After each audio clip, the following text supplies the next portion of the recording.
Hi, everybody. Welcome to this new normal we live in. I'm Litecoin Lisa, Lisa Mighty Davis. You can find me on Twitter and other places ranting and ranting and ranting. We're going to talk about aliens because that's what was really exciting this week. That's what we should have all been focusing on this week was aliens. I'll be right back with Westwood and try to talk some sense into everyone.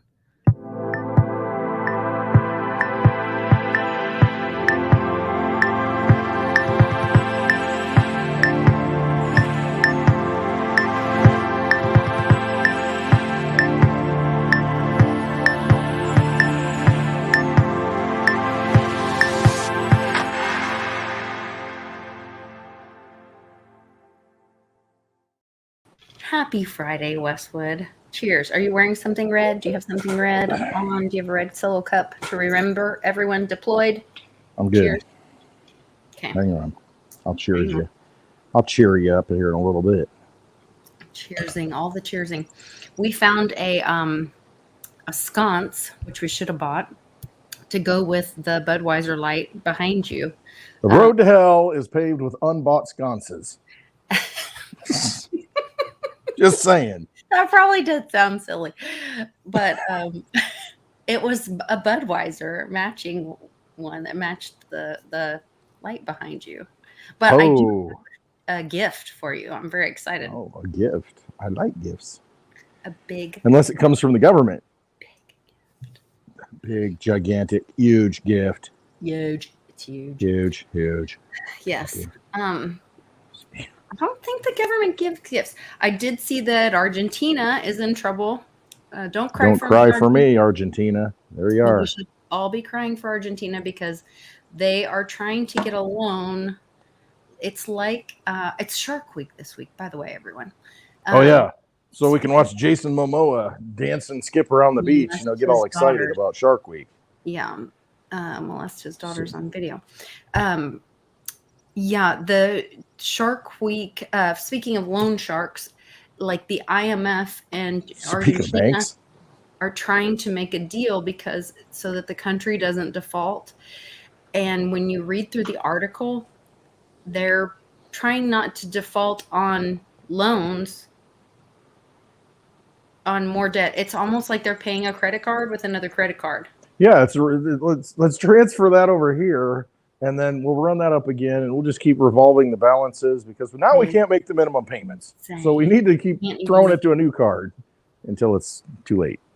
So they're going to do some swap with Beijing in the middle of the night or something. I mean, you should read this article, and I tweeted it out it's from Reuters. You guys can go read it, but like it sounded like the most insane scam. Yeah. It's all a scam. It's all a scam right now. Totally. I think everybody saw them walking SBF out of the courthouse the other day. They're literally in the statement. It says, the government will not look into corruption and campaign finance corruption.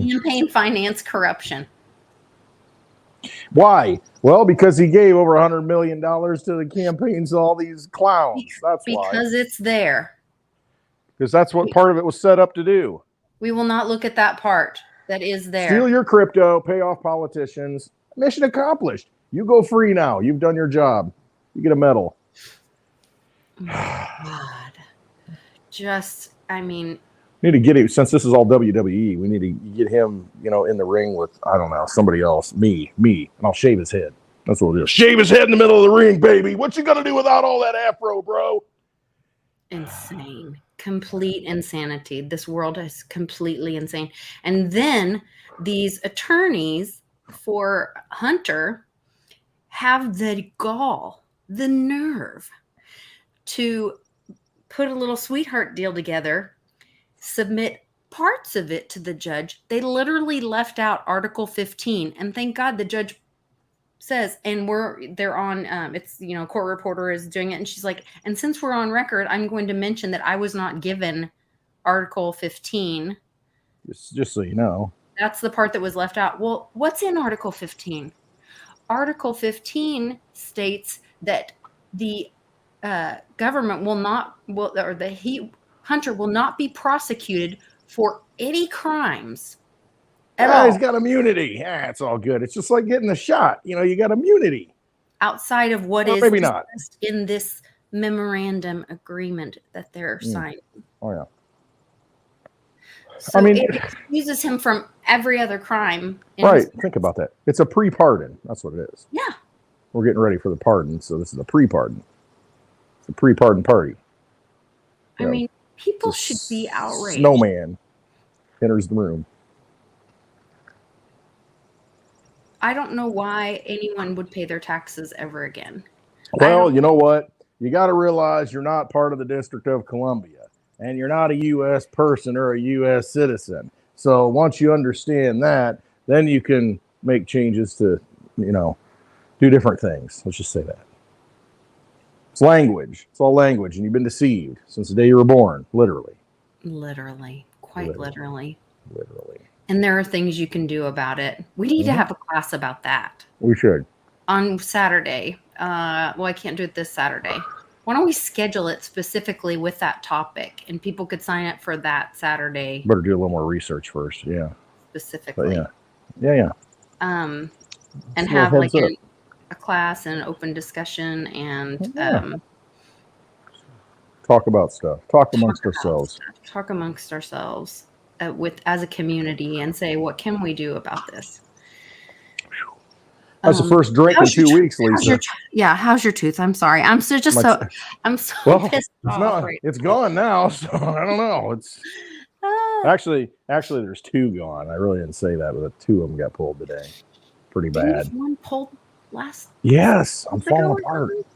Yeah, it's like 3 in the last 4 months. It's terrible. Oh my God. I know.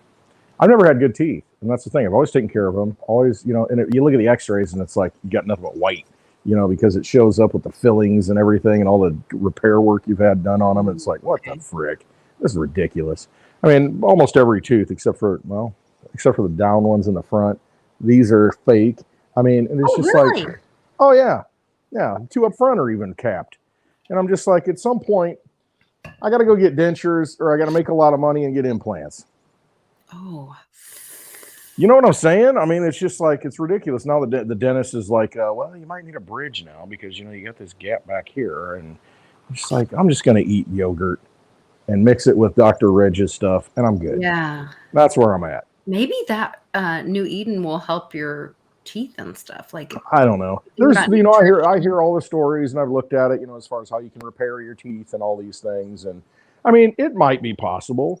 I mean, I guess it could be, but I'm just like, once it gets to a certain point, I'm like, what I have left. I don't know. I'll just be wearing dentures at some point.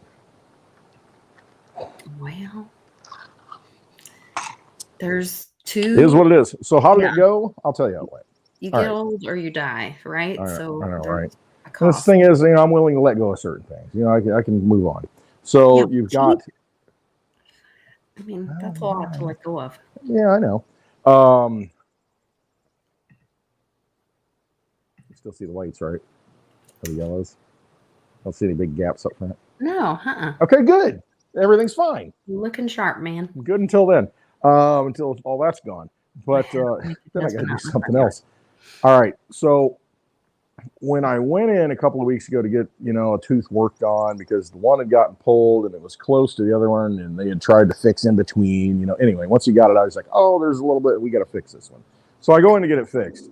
And I said, man, this tooth back here is bothering me. And he looks at it, he's like, oh yeah, I see why. And I said, and this one up here is bothering me. And he looks at it, he's like, oh yeah, there is a dark spot there inside. What? And I'm like, son of a. Isn't that his job? Shouldn't he have noticed that before? I know. He's a little laid back, so it goes to the story. That might be why you have so many problems. Well, it could be. We're not fixing things preemptively. So we've got, here's what happens. Okay. It's like, I get 2 teeth pulled. I got to go get 2 of them pulled. All right. So they charted up. The lady, the assistant, she writes it down. And I said, you sure you got the right teeth? And she says, oh, yeah. And I'm like, okay. So I leave today. I got the paper, it shows the teeth on it. I don't look at it. And so I get down the road. I'm like, son of a, I forgot the paper. I probably don't need it, but I'm like, I'm going back to get it. I need to get it. So I get it, and blah, I'm always early. Well, now I'm going to be barely on time. All right, so I go back and get the paper, and I'm looking at it going down the road, and I'm like, is that the right tooth? You know, and I'm counting over. I'm just like, okay, that's that one. And I'm feeling it on my tongue. I'm like, okay, that's that number. And then I start looking at it. I'm like, I don't think that's the right tooth. I think he's got the wrong one marked. So, oh my God. Oh yeah. So I get into the office and I tell the lady at the front, I said, I'm not sure that one's marked. Okay, tell them in the back. All right. Go in the back, and I've been in there before, obviously, you know, a few months ago. And they have the full scan they do on, you know, just to check everything. Well, she pulls me right back and says, okay, this is our room. You know, it shows me the chair. And I said, hang on. Our room. Got a question. Got a question. I said, I'm not sure they marked the right tooth on there. And I just want to verify. You didn't do the scan or anything, you know, and then I probably need to do that. She's like, yeah, you're probably right. And so I go back in there, I do the scan and all this garbage. She comes back in, she's looking at it, she's like, which tooth is it? 20, you know, and then she count over, and I said, no, I think it's this one, not this one. And she's counting, she says, no, that's right. And I said, and she counts again, she says, no, you're right. If that's the tooth, that's the wrong one. And I said, I'm telling you, it's this tooth, not that tooth. So the doctor comes in and he starts looking at it, and he's like, they call the dentist. Dentist is closed today, so they can't get confirmation on it, you know, on looking at the x-rays again. And I said, you're not pulling that tooth.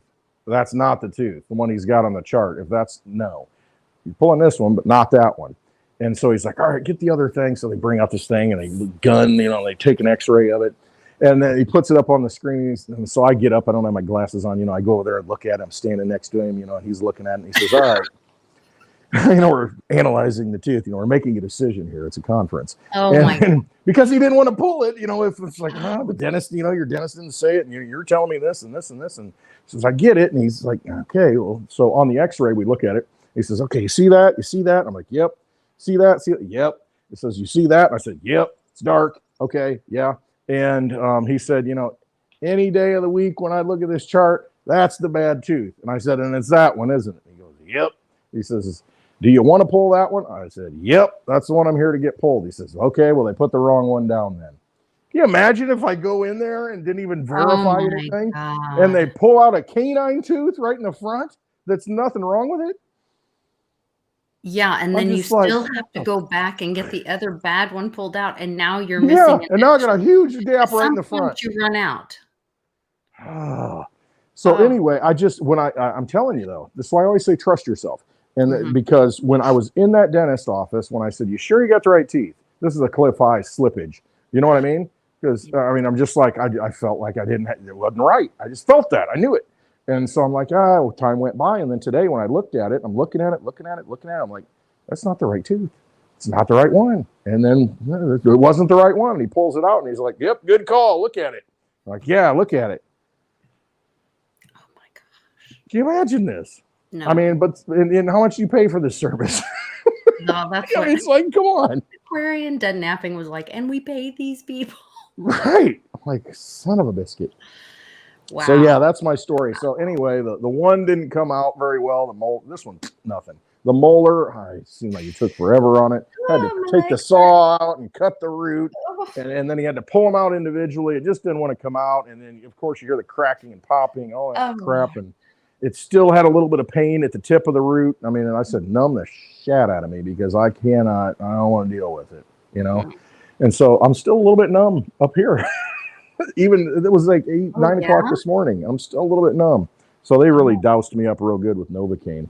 2 greatest things invented, air conditioning and Novocaine. Saying. Lord. So I'm feeling all right. My first drink in 2 weeks. I'm going easy. I'm not sucking really hard on the cigar. My jaw hurts. You know, I don't want to like vacuum it and pop, you know, stuff out. But anyway, had to put a stitch in each one. I'm good to go. Oh, God. I'm back, baby. Traumatized. Okay. There's the 2 story. Like, I have to tell you. Gin and tonic. That was almost as traumatic as watching that horrible movie the other night. Which one did you watch? The Neon Demon? No, it's called God. If God Was a Bullet or God is a Bullet. I think it was gonna be the Sound of Freedom, but it was way too hard for Really? the general public. I literally could not sleep all night. I cried. Like Charlie said, the movie was over, and I'm sitting over there, and I'm just like a mess, and my frequency's all messed up, and because there's just tons of satanic stuff in it. Yep. Probably way more accurate, and they're really telling about like why the children are used. Somebody wanted a land deal, and to trick this old lady and did something, and then somebody's sleeping with somebody else's husband and gets angry and whatever. Anyway, all this dirty behind the scenes stuff, and that kids are just one piece of the currency. One piece of it. Yeah, some way to leverage power over people. The bullet is that what it's called? Yeah, maybe the bullet of God. God is a bullet. What is it? It is like so. It like seriously was very upsetting. Just very disturbing. I've found, I talk about sound money for the digital age. I talk about vampire casinos and all this stuff. But, I mean, ultimately, I think what it comes down to is the real currency, the real money. It's children and drugs. I mean, because those are the two things that they really use to control everything. I mean, they need, anyway, if you think about it, just run that through your head. It's children and drugs. I mean, that's the real money in their system. That is what's everything revolves around that. The death at Martha's Vineyard. Where's Barack? Yeah, they're all of his staff has been told to pack up, that they're moving. He was seen supposedly with his hand wrapped, like he had been in a fight. Now he's going to have a cast on both legs. Oh, I'm sure at least on one. He'll have a boot. Did you see? Snippy gets into this a lot. Entheos. He talks about Entheos. Did you see that tweet? I didn't see a latest one. Okay, the latest one was Entheos Shines tweet. I don't know if it's on Twitter. I mean, because it was a screenshot of it. Hold on, this is excellent. Sorry, go ahead and do yours, and then I'll do mine. Okay. There's one. Mike Tyson did a smoking gun. Oh, I saw that. And I was like, too. That is a calm if I've ever seen one. The smoking gun. He's like smoking gun. Yeah. So, smoking gun. The smoking gun. Sorry. So Entheos Shines. Sorry. So Entheos Shines. I saw the tweet and I just wrote down a snippet of it. It said Warden Samuel Norton. And now, for those of you who don't know who Warden Samuel Norton is, it was in the now I forgot it. The one with where they escaped from prison, the Jewish thing, the what's the name of it? Where you dig a hole and you get out. What the frick is it? Not Schindler's List. No, the other one. Is it Schindler's List? No. One with Tim Robbins, I think. Oh, isn't that? No. I can see it in my mind, but anyway, the warden. He's okay. The warden. Here's the analogy. It's he mentions Warden Samuel Norton. A path has been chosen. Sad. First time ever. That was the tweet. Okay. Warden Samuel Norton was the warden of the prison. Was engaging in some illegal stuff. Not necessarily good. And then when the law caught up with him, took himself out. So what this tweet is saying, somebody's going to take themselves out and exit. First time ever. Was also in the tweet, and it said something like sad. And I'm thinking, okay, first time ever. Who could somebody like that be? What's going on right now? Who would do such a thing because they've been caught and take themselves out? And it's the first time this kind of thing has ever happened, and it's a sad thing. We're just talking about, what happened on Martha's Vineyard, and I thought, maybe that's it. I don't know. That's just pure speculation. I have no idea, but I wonder if it's more like something to think about. Somebody maybe exiting stage left or stage right. I wonder if it's more to do with Turtle Boy freezing up, because I don't. That could be it too. Had a stroke at all. He mentions NDA. He said, we're almost finished with hand. the NDA. Yeah. And this lady comes over and hits his elbow, like, shut up. And then he he's just like freezes. He's not supposed to talk about it, the NDA. It's like, what are you talking about, bro? And it could have been, okay, let's take the normie theory. Could have been the National Defense Authorization Act. Not the National Defense Authorization NDAA. Act. But whatever happened, the Manchurian Candidate froze, whatever the signal was. Yeah. The tap on the hand or whatever. Froze, so he saw something or whatever, or she tapped him and he knew he wasn't supposed to say it. And then they said, do you want to say anything else to the public? And then they said, let's just take you back to your office. Yeah, let's go back. And he's like, he knew he was done. Yeah, I mean, he's toast for whatever reason. I don't know what happened. Somebody broke a contract somewhere. I have no idea. And I'm sure there's consequences for breaking that contract. And usually those kind of things, like if there really is a movie going on or whatever agreement or whatever's happening. It's like you're off script. That's a problem. Yeah. Okay? If you expose that, like you're out of the club. You don't get to be part of the game anymore. Your deal has been revoked. Yeah. Mitch is never to be seen again. A boat waiting for you. Right. Insert body double clone. If I had to guess. Yeah, pretty bizarre behavior. Absolutely weirdness going on.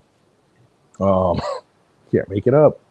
I mean, enjoy the show because talk about real life action movies, or non-action in his case, but man, oh man, falling down steps, falling over, Biden falling down. I mean, these are the people that are making decisions. These are like the head leadership. You got president, pretender in chief, and you got, leader of the Senate, House Senate, whatever side, Mitch McConnell. I mean, all powerful people supposedly. And look at them. They can't even function. Then they had Dianne Feinstein. Just say aye, Dianne. Yes, people overheard on the mic her staff member telling her at the vote, just say aye when it's your turn to vote. That's it. That's all she had to do is say, yes, I vote for it. And then instead she goes, well, I think it's important that we do this because, no, just shut up and say aye. I mean, this is 90-year-old. You've seen it. You had parents, grandparents. You see it. They get to a certain state and they're just like, oh, they get off track and they don't know what they're talking about. Kind of like me on Happy Hour, and I'm only 50. Imagine when I'm 90. I should run for office. I'd fit right in. I'd be in good spot. Who would ever want to be part of that? I don't know. District of corruption. Aquarian Done Napping says she heard that they put a spell on that movie. And so Jamie Foxx is in that movie, that Bullet God movie. Yeah. And now people say like, okay, he recently was really sick or something happened to him or whatever. And he just went away and he now came back with a different size shape head and he's like super pale. And they said that he doesn't look because he just was really sick that his head shape is different. And your skull changes when you get sick. The bone structure changes dramatically. Like his head is now long and this way. Okay. All right.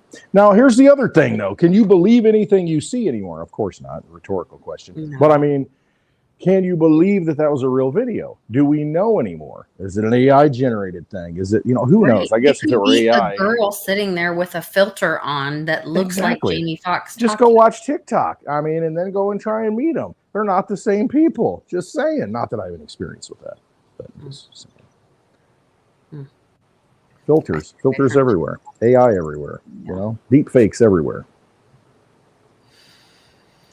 Oh, this weekend is the big Digibyte meetup in... I know, which I'm not going to make. Franklin, Tennessee. North Carolina? Tomorrow. Franklin, Tennessee. Okay. Just south of Nashville, kind of a suburb in Nashville. So, yeah, I mean, I really wanted to go, but with all this going on, I know. Not gonna happen. Big shout out to all the Digibyte community. Much love and respect. Hope you guys have a great meetup. I wish I could be there. I love Digibyte as well. I hope that Digibyte is used to help heal the identity crisis we're finding in our nation and around the world. So instead of LGBTQ XYZ elemental P, we're going to have DigiID. DigiID, and you don't have to go scan your orb, your eyeball. What is that with the WorldCoin stuff? Oh God, I don't. It is 1984. George Orwell. He's like, I was right. Orwell says, I was right. And these people. So I was on World Blockchain Roundtable Thursday morning, and we were talking about it. And Joe said, what time does it start? Because I don't want to interfere with it. Thanks. That's sweet. It starts at let's see, is it 9:45 or is it 10:45?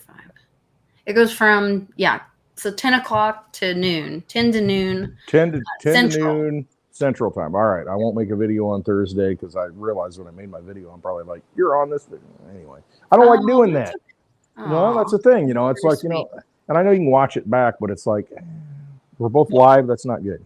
I loved watching. It really was good for me. I had a really hard day yesterday, and I have a meeting that happens at the same time you guys are live for Hash It Out, which I hate because then I can't be in the live chat, and it's a long meeting.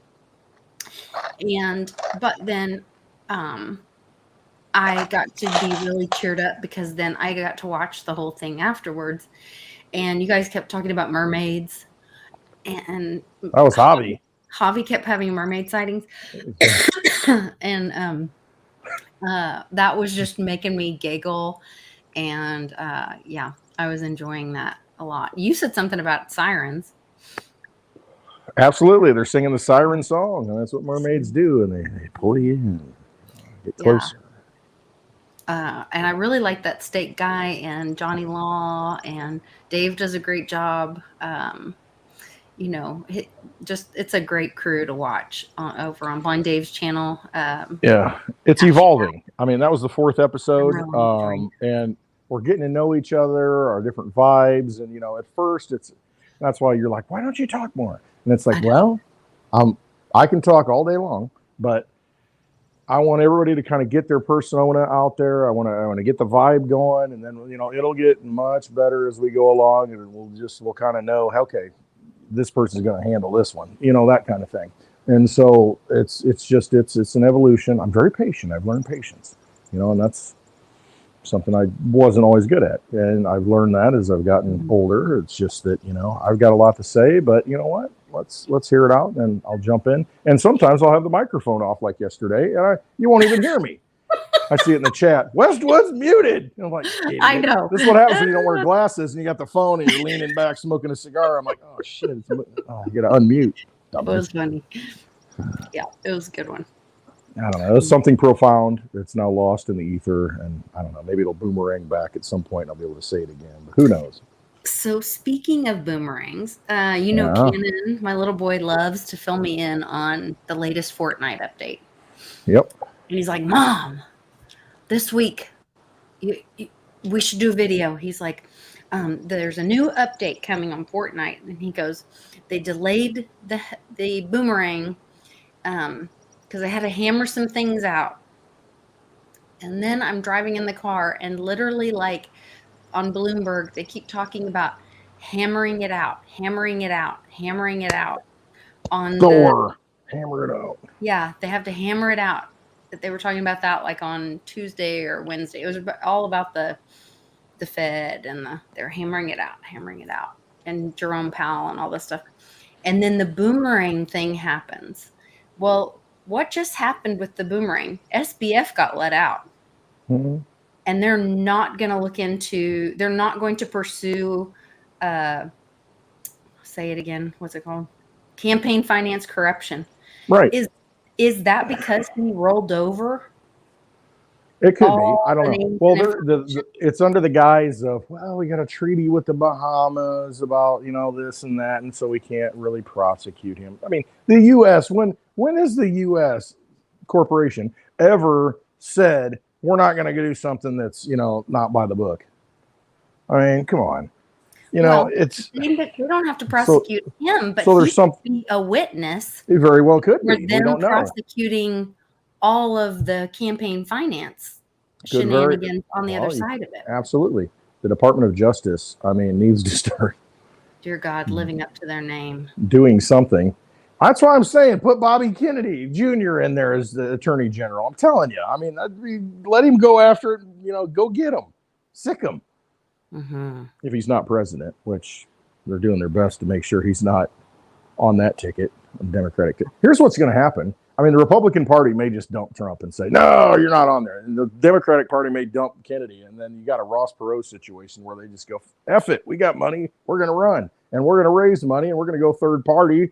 And we're going to, but then it'll split the vote. If it were counted correctly, they'd probably get 80% of the vote. Tag teaming it. I do want to mention I will be at Silver Symposium, and you can use my link in the description to join me in Vegas, baby. And that is on your side of the country, Warrior 32.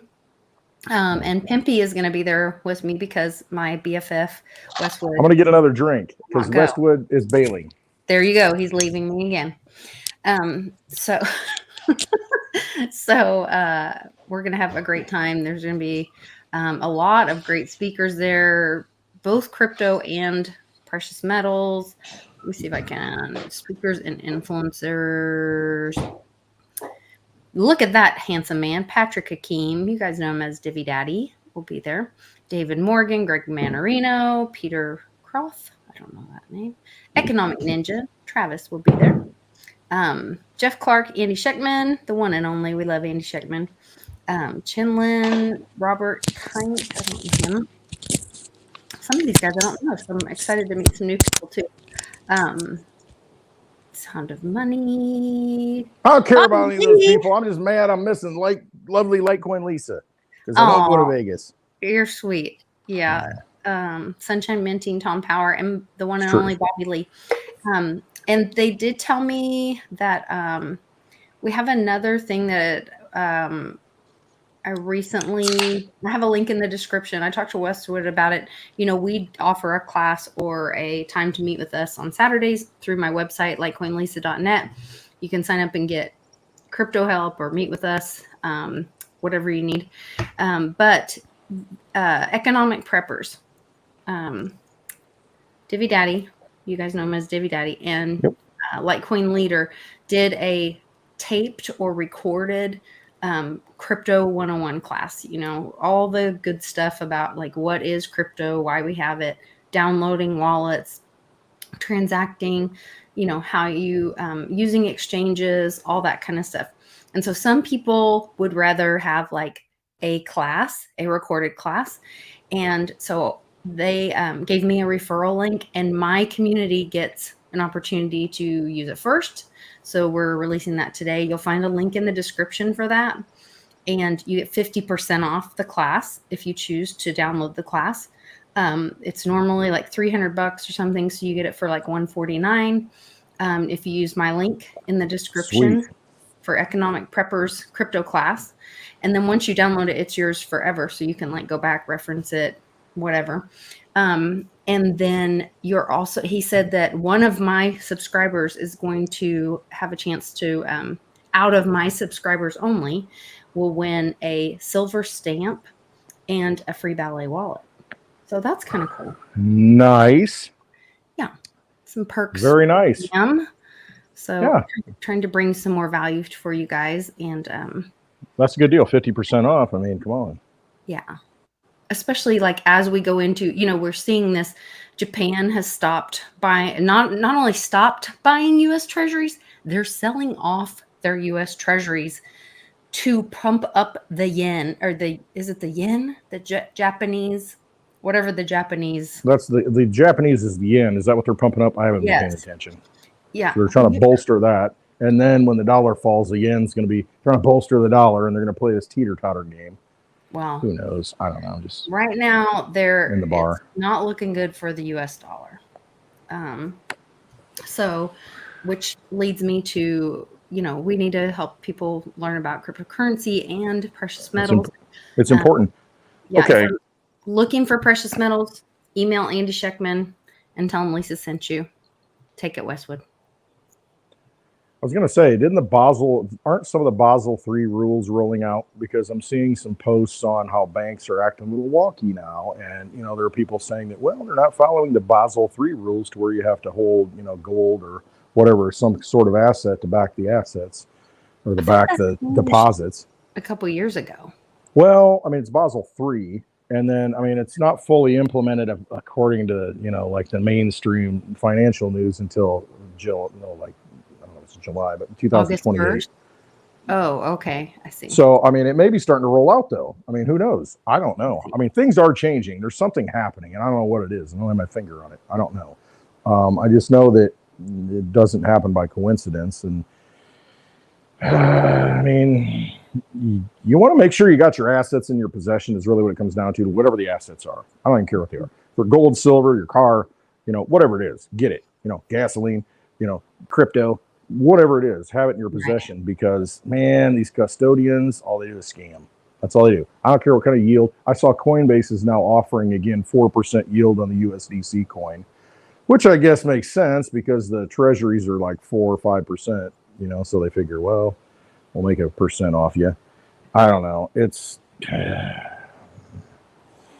Don't let them hold it for you. Hold it in your possession. That's the key, because when they just flip the switch and change something arbitrarily, which they'll do at some point, your stuff's locked up in there and you got to follow their rules. The vampire casino rules. Won't hear that anywhere else. But the vampire casino rules, they'll just change it at a whim. And if you're locked in there and you got your wealth and energy all wrapped up in chips, poker chips in that casino, you're kind of screwed. You don't want to be in that situation. Yeah, same. That's what people aren't understanding. Or, well, I say people aren't understanding. Some people aren't understanding the difference between cryptocurrency, digital currency, and this programmable money versus having an asset in your own possession that is not centralized, that, you have the freedom to move it around. And that's where there's just going to be such a hard learning curve, or maybe that is what we're going through right now, and that's part of the pain that we're seeing around us. I don't know. Oh man, I saw Patrick's super chat there. I'll talk about it a little bit. Super chat. It must be on your channel. Oh, I don't see it. No, it should be there. I'm not to it yet, I think. Maybe. Really? I see it in the chat here that I'm watching off to the side. I'm trying to make sure I hit everybody's comment. Okay, I got you. You're not up there yet. All these comments, I'm trying to roll through all the comments. All right. WorldCoin, I haven't looked into it much. I just looked at it and I saw that, oh my gosh, it pumps. And it came out, less than a month ago. And so everybody's, this is going to be the thing. I don't know, I guess you get free WorldCoin if you go scan your eyes, scan your retinas. Good idea. Get some free tokens that are, just created, or coins. Maybe they're coins. I don't know. Maybe they're proof of work. I heard that. I don't know. I haven't done enough research. The fact is, it doesn't matter what it is. You're going to go give a retinal scan for some coin that they basically want to use to enslave you and, verify your identity with all that. Why not use DigiID? Why not use a decentralized blockchain on the edge to where, you're validating you do it already. You face scan on your phone, you thumbprint on your phone, whatever it is. And you're verifying who you are on that phone. And so now you can go interact out in the world. Why do you need to have some central authority, basically, that's collecting your eyes? And that's what I always thought about fingerprints. I may be kind of a Luddite and kind of crazy, but you give your fingerprint, you give your retinal scan, you give all this stuff over and put it in a central authority. And next thing you know, my fingerprint showed up at a crime. Well, how did that happen? I don't know. I wasn't there. Well, somebody had the fingerprint and somebody planted it somehow. I mean, technology is, you can do anything you want. So I don't know. Giving that stuff up and volunteering into a system like that when you don't need to, why are you doing it? Why? That's what they have you do. And once you start unwinding and unpacking all this stuff, you volunteered into the vampire casino at every stage, starting with your birth certificate. I mean, so every time you do these things, you're volunteering in, and they're like, oh, well, he said yes. So it's okay to abuse him. Okay to make him a slave. You're opting in. Yeah, you don't. It could, because we don't. It's all opting in. And we didn't. You don't realize you're opting in. Yeah. Mm-hmm. But you are. And then you're like, wait a minute, that doesn't follow the Constitution. Well, the Constitution doesn't apply to you because you've opted into the the corporate structure, the slave system. I mean, you got to look into that stuff and start doing some research on it and, start untying it all. And the thing is, if you don't want to get into any of that, here's what you can do. You can take possession of gold and silver. You can take possession of your crypto. At a minimum, you need to take control of your energy, because that's all money is. You're going to put your energy into just a beast system and allow them to manipulate you and control that monetary supply. That's what we've been doing. Time to wake up. Time to say, listen, I've got an opportunity now for the first time in history to where I can take control of my money. Okay, so I'm going to take Vampire Casino chips. I'm going to buy some Litecoin, and I'm going to take that Litecoin and put it in my own possession. And if you watched the show yesterday, and Johnny Law's pointing out that, hey, a lot of this is a scam. All these exchanges that are supposedly trading Litecoin, they're just washing it and they're taking it off in their own wallets and they're hoarding the Litecoin. So it's in their interest to keep the good coins low, and they're accumulating them. That's what they're doing. Why are they doing that? Because they understand that we're going into this digital world, this new economic system, and they want the goods. And that's what they're doing. They're taking possession to manipulate the price. Sure. I had someone reach out to me on Twitter, and he said, that he wasn't trying to troll me or whatever. He said, real question, do you see businesses holding Litecoin on their balance sheet? For at some point, I would think they'd be crazy not to. I said, they already do. Yeah. And then I got all these trolls going, wackadoo. Okay. That's the thing with Litecoin. I mean. Well, I just replied with Grayscale. Yeah. I mean, why is it on Venmo? Why is it 1 of 4 on Venmo if it's garbage? Why is it 1 of 4 on PayPal? Why is it on Grayscale? Why is it that's always the coin that's like all the institutions say, yeah, it's a good deal. I think BlackRock was talking about it in 2014. And like, Bitcoin's a good thing. Max Kaiser was talking about it back then too. Hey, Bitcoin, you got to look at Litecoin. Now, of course, he doesn't talk about it, but there's something going on with that. I'm not going to get into that whole conspiracy rabbit hole, but I'm just, Bix is dead right. When the time comes and you need sound money, Litecoin's waiting. And I think a lot of people know that, and they're just, let's not talk about it. Because when the crap hits the fan, that's going to be the go-to. Just saying, that's my feeling. When SL and I were doing videos for Patreon, we had this girl, Brandy, come on, and she knew nothing about crypto, knew nothing about precious metals. She's the one and she's a young girl, so young that she didn't realize she was describing the Wizard of Oz movie. She's like, there's an old lady in a rocking chair, there's a tornado, and she goes by a window, and we're talking about silver, and she said, and she goes up, and then she comes down, but she's in the neighbor's yard, but she's safe. And I thought, that's silver with some kind of, that's probably the partnership with Mexico that Trump did the deal back pay us when later. Pay us gold back later. or when oil went negative, and Trump worked that deal and said they'll pay us back in another way, another time, or whatever that long thing was. Use the analogy of the Wizard of Oz. You got the golden road, okay, this is the one that's the path. This is the path everybody sees. But they're underestimating, and they're missing in the original book, not in the movie, the ruby slippers, because they changed it to red because they like to wear red shoes in Hollywood. No, it's the silver slippers in the book. And so the silver slippers, you had it all along. You could go anywhere you want all along. You had the power all along. You had the silver, the slippers. I mean, you could do anything you want. You could get off the golden brick road. You could go anywhere you want. You can go back to Kansas. I mean, that analogy and that symbolism is very important. The silver will free you if you understand it. Yeah, I got this at an estate sale. What is it? What do you got there? Wizard of Oz. Yeah. And it's from this is a 1980s edition, but I really like it. Illustrated by Kathy Mitchell, and she's wearing silver. There you go. It's true to the book. There you go. Lisa, when you're out at these estate sales, start looking at old books and see if you can find first editions for me. Okay, hold on. Well, got her going now. Here, I'm not selling. And now on QVC. Our next item, we got a 15-minute countdown. No, I'm not selling any of these, but I will share them with you because I think they're cool. Applied Economics. It's really old. But it's priceless, the knowledge that you have. You can build a library that only rich people used to be able to afford. Yes. This one's from, does it say? Published by, oh, this is 5th edition, but it was from like the 50s. Yeah, but it's knowledge. I mean, I'm just saying, you know. Economic Geography. Never heard of that.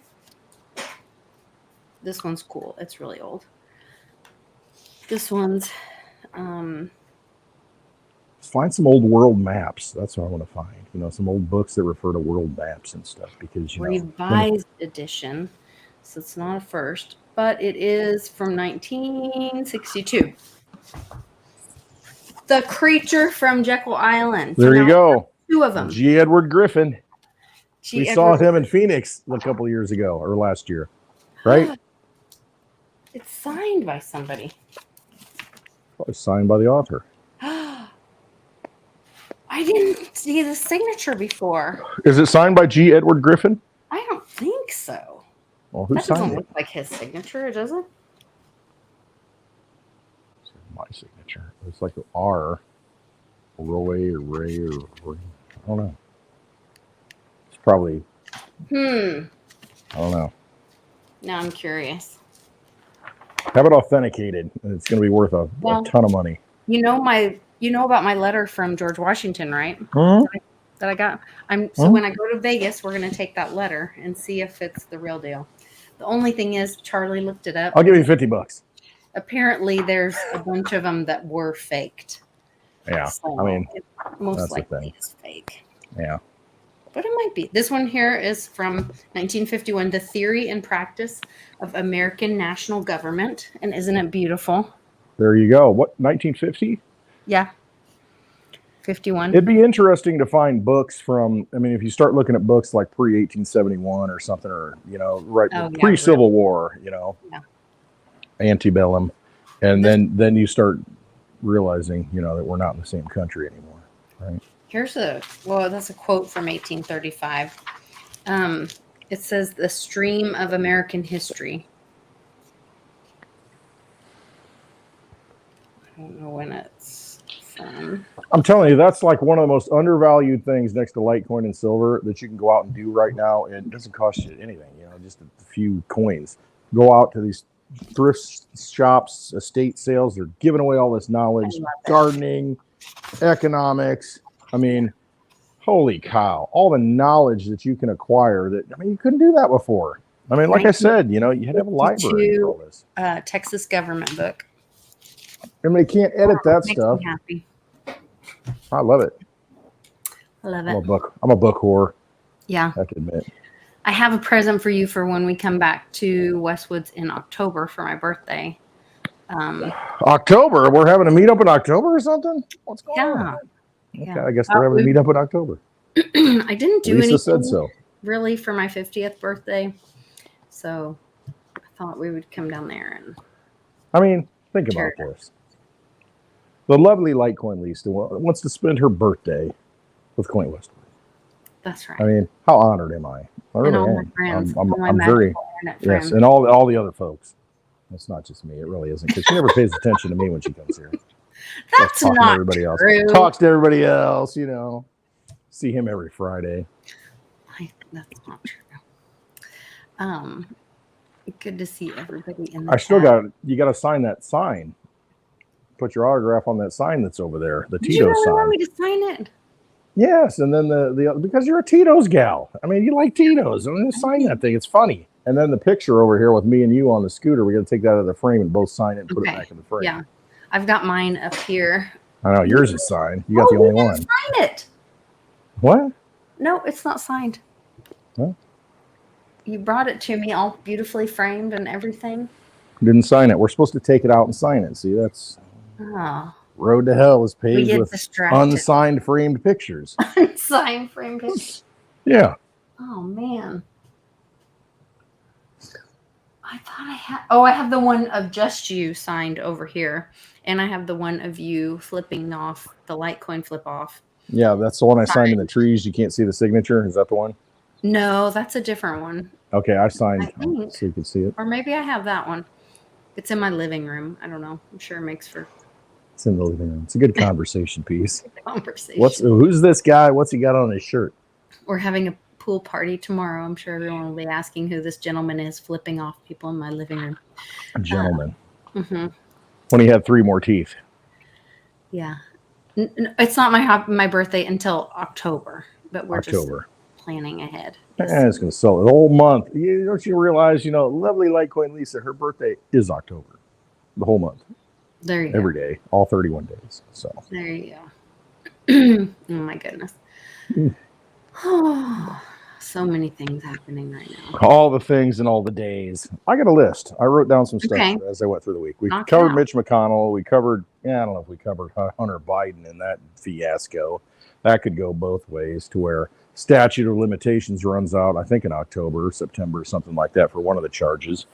I mean, but again, Daddy can pardon him as long as he's, in power. I mean, yeah, but Karen Pierre, whatever, said that he wouldn't. Well, do you believe what they say? No, I don't. Maybe he can't pardon him. Maybe because it's in continuity of government or something, and and really they're not in control. I don't know. So hard to say. Maybe so. You know what I love? Did you see the Tucker and Ice Cube rolling through LA? Yeah. Mm-hmm.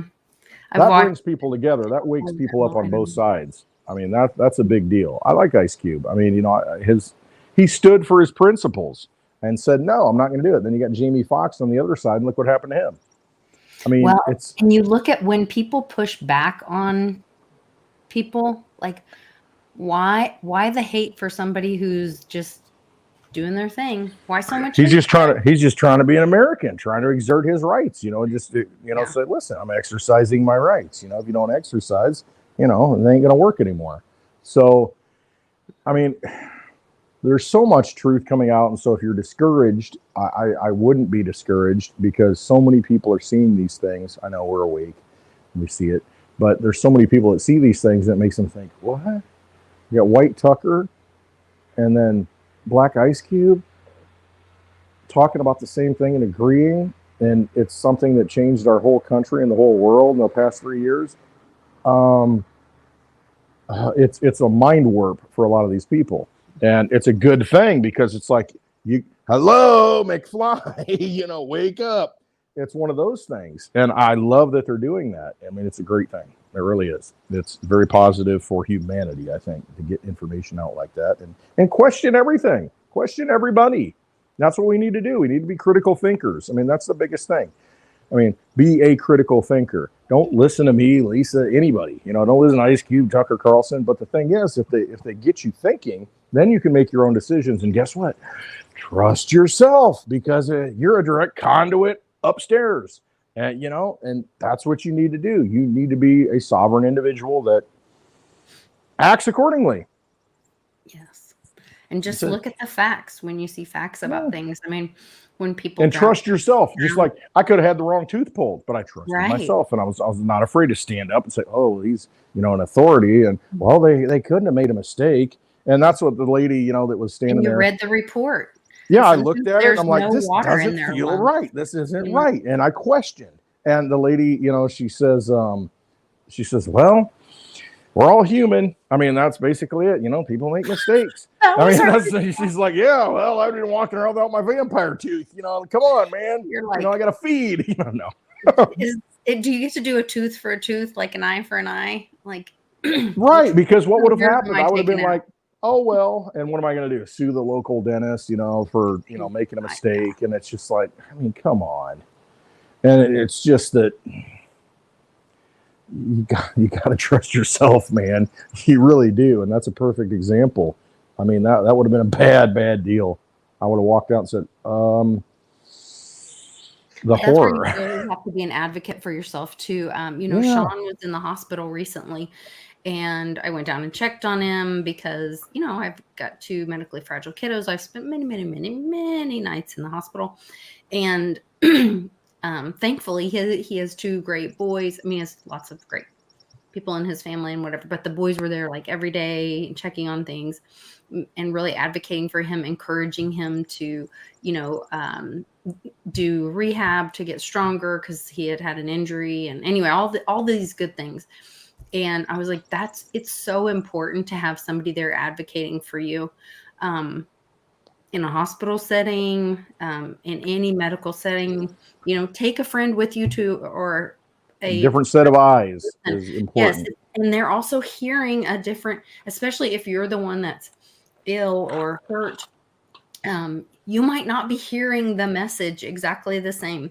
It's always great to have somebody with you that you can then go, is that what they said? Right.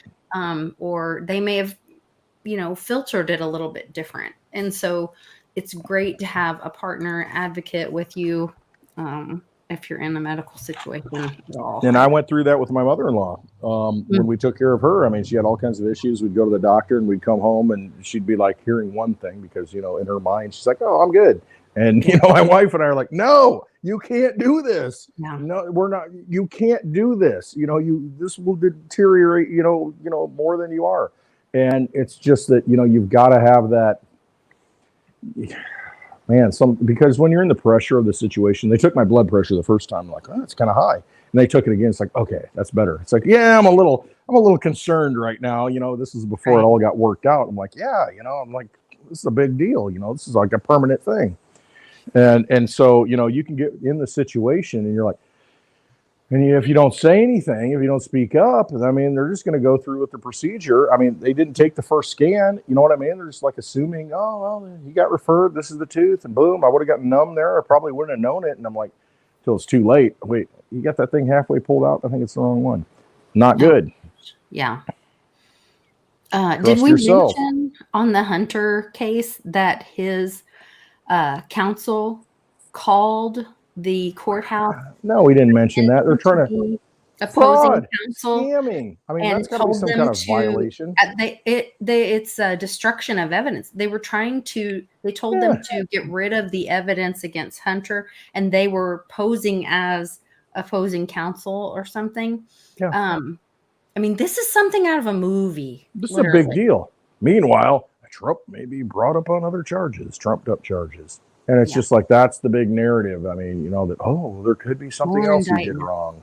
Yeah, we got more indictments coming. And it's like, I don't even think Hunter's been indicted for any of this stuff. I mean, really. And it's like, what is going on here? But again, you got to use your critical mind and you got to look at it and say, okay, so we got this over here and then we got this over here. What's really happening in this system? Yeah, I wonder if they called right after they took a bong hit off the balcony. They're like, I got a good idea, guys. Hey. Wait. I got one. Hang on. I'll call the courthouse and pretend to be opposing counsel. Right. That's kind of what it feels like. Throw the evidence away. Nobody will suspect a thing. It'll be fine. And then we'll leave that part out of the agreement where it says that it forgives you or pardons you of any past wrongdoing you've ever done. Yeah, we just won't tell the judge about that. That's a great idea. Yeah, all those pics on the laptop, we'll get those washed out. That'll be fine. Well, if that deal had gone through, he would be forgiven of all that, little girl's feet on his chest while he's laying there doing whatever. Dressed up with makeup on. I mean, this is what, seriously, this is real stuff. We're not making it up. I mean, this is what's happened. I mean, these are all over the internet. Arms tied, bound to a stripper pole, children. Obama daughter, a picture of her. Yeah. Well, it's not actually Obama's daughter, but yeah. Well, so-called adopted, whatever, raised, I don't know. To be known as, also known as. Yeah, AKA. It's not even his real name. I mean. Right. Well, so, okay. Barry. This weekend is Ashura. I wanted to bring this up. Tomorrow, I think, isn't it? Saturday is Ashura, which is, hold on, I'm going to pull this up so I don't get it wrong. This is a holiday. Barry may take himself out. You may be right. Well, that's what I'm saying with the Entheos thing. Okay. I mean, it could be like the first time ever. Let me sit. Let me tell you. Oh, I wish I had some Well, glasses. you Around might get here. Arkansas-sided because, you played along, we kind of nurtured you, and it's time to go, bro. You might have an So accident. there's Ashura is celebrated by like different cultures for different things. It's the day of commemoration in Islam. It occurs annually on the 10th, whatever. Well, that's right in his faith, right? That's Hold on. his It says background. Hussein. It's a high scale mourning as it marks the death of Hussein. You know what Obama's name is, right? Obama Barack Hussein. Hussein Obama. Who was beheaded during the Battle of Kabul. Oh, God, I was supposed to invite Johnny. Oh. Whoops. Shoot. Hold on. I'll invite Johnny really quick. Because we didn't do a show yesterday. Because I had meetings and things. Invite away, Meryl. Westwood's having another drink. It's been 2 weeks. Hang on. Good. Drink up, Shriner. Hopefully he's watching. I'm saying he's probably like, Lisa forgot about me completely. I was gonna do it like a couple minutes after we got started, and then we started talking, and then okay. So, but there's two meanings.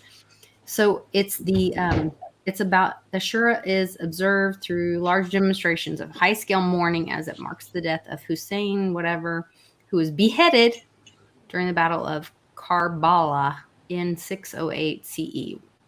But then when I shared it, hold on. It's also about the like debt being forgiven or Moses or something. Hold on. Reflect on the important. Let me go to the other side and work out real quick, and I'll come back and say, hey, guys, how's it doing? How's it going today? How you doing? Love Johnny. Two main significances. Okay, here we go. And the day that God freed Moses and the Hebrews from the control of the Egyptian Pharaoh. Okay, do you guys? Okay. Oh gosh, this gives me chills. Do you remember all the stuff about the Egyptian mummy being moved around or stolen from the? Do you remember any of that being stolen from the Smithsonian and moved it around? And Obama had it something about the Egyptian pharaoh moved around and all that. Kind of. Okay, that's weird that those two things are linked together. And so you make all the connections. Hussein. Hussein. Yeah, I lived with a compulsive liar for 20 years. I know how to sniff out. I know you do. You a little bit of truth in between. Saddam Hussein.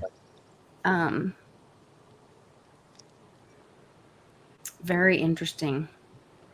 See, they've all at some point they outlast their usefulness, and when they really F up for whatever reason. Oh, here's the thing: why are the chefs dying? Why did Bourdain die? I mean, what were they engaged in? What did they do? I mean, put the pieces together. I don't know. Maybe there's something. Food and drinks are served. Almonds, raisins, dried bananas, sweets, walnuts, hot dogs and peanuts, or pizzas. Peanuts. Pistachios, other nuts. It's mostly nuts. Fruits and pastries. Okay, I don't know that that's a significant thing. How many days are in Ashura fasting? Following the tradition of Muhammad, wanting his followers to show the same gratitude to Allah, Muhammad decided to observe a 2-day fast. One on the day of Ashura and the day prior, as that is the 9th and 10th days of whatever. I fasted today because I don't want to chew. Yeah. Liquid diet. Interesting. Hey, man, these people, they look at holidays. There's a reason. I mean, they believe in different stuff than we do. We kind of talked about that last night, morality. These people aren't moral. And I'm like, they kind of are moral in their own weird way. In their own sense of morality. Because they have a different sense of morality. You're 100% right, because we think of people that, hey, they should, feel bad about the things we feel bad about. If we do something wrong, they should feel that. No, they don't. They got a different sense of morality. Hey, we told you, we put it all out there in front. And yeah, you're just too stupid to understand it. We put it all out in front of you, and you just didn't listen. And see, that's how they look at it. And it's like, yeah, they kind of muddy the water a little bit and change the language, but to them, their morality is different. It's like, hey, you know what? We win because we're smarter than you, and we understand the game that we set up. We've been trained since little kids to follow, and you didn't know that. This is saying that it was yesterday and today. The evening from the evening of yesterday to okay, today. Yeah, because it goes to okay. So not Saturday, but today was. Oh, sure. Oh, is that Johnny? I keep hearing a bink, bink. Johnny. Everybody talking about the cold. I'd rather have it cold than hot. Just saying. Hey, sorry, I'm Johnny a little late inviting you. We got distracted and talking about everything, but wanted to bring you on. I missed having you on yesterday, so good to see you. And I'm the opposite, Westwood. I'd rather get hot than cold. Oh man, I tell you what, I'm like a snow bear. I'll take the cold weather. This heat, it's killing me. I got the bar door open because I'm smoking, and I'm like, this is crazy. Ask Bix and them, Lisa, when we came to see you guys out in Oklahoma, I kept going outside. They're like, wow, it was like 105. Oh. And I'm like, yeah. And then they were like, wow, we really use some waters around here. I'm like, I'll go grab them. They thought I drove. I ran up to the store.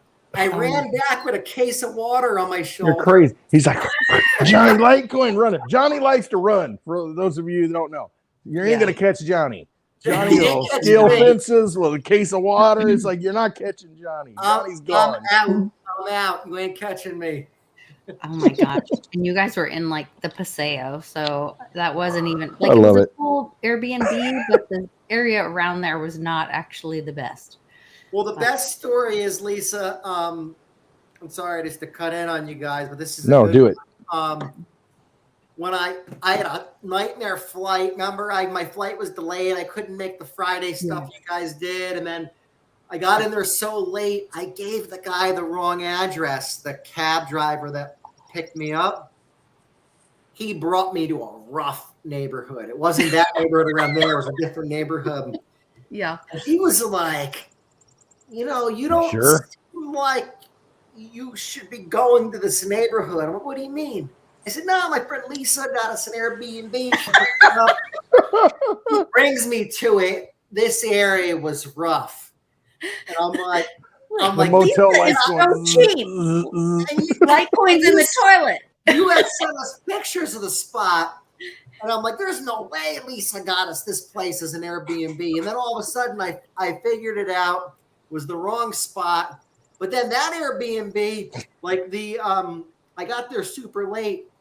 The code wouldn't work for the door. You had to do it. I remember that.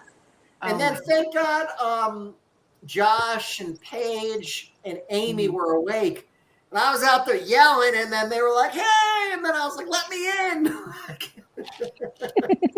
That was the code had a problem from the beginning, because I remember as everybody was arriving, I kept messaging the lady that owned the place.